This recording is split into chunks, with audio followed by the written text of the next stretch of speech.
And this year, we've done more to help Singaporeans. We foresaw this spike in inflation last year, towards the end of the year, as prices started rising. We knew that Singaporeans would be worried. We started planning what we could do to help them, what we could do to reassure people. And when it came to the budget, fortunately we had a surplus last year. We were able to make a significant distribution in the budget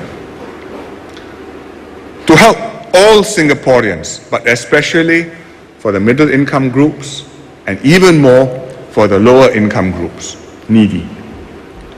So we have growth dividends, MediSave top-ups, YouSave, so many measures, such long lists, but all to give help where the help is needed.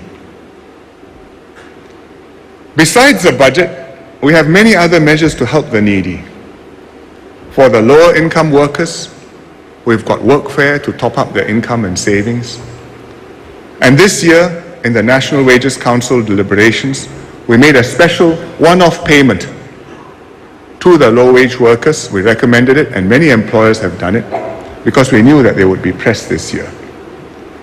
For the destitute, we have higher public assistance rates, which we had revised up this year. I think it's now $320 per person.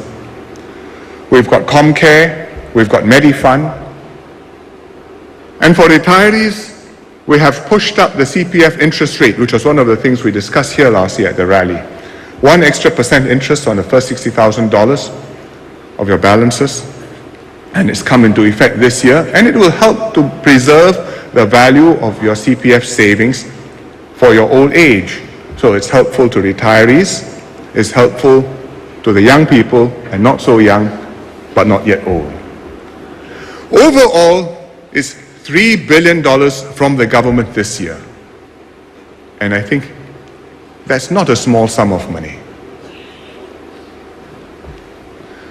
I know that many Singaporeans who are not so poor, but also not so well off, feel that they are pressured, middle-income Singaporeans.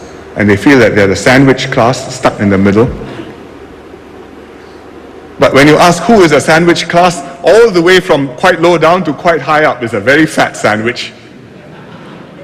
But they feel sandwich, and we haven't forgotten them. We have got growth dividends extended to them. We've helped them with their education costs. For example, the polytechnic and university bursaries have been extended, so large proportion of students are now eligible for bursaries. We've topped up the post-secondary education accounts for all school-age children, and that includes all of the middle-income groups. And that's a big sum of money. I know that the middle income put a lot of emphasis on education, and this is one way to build up, so when your kids go to poly or university, well, that little kitty, that nest egg is there.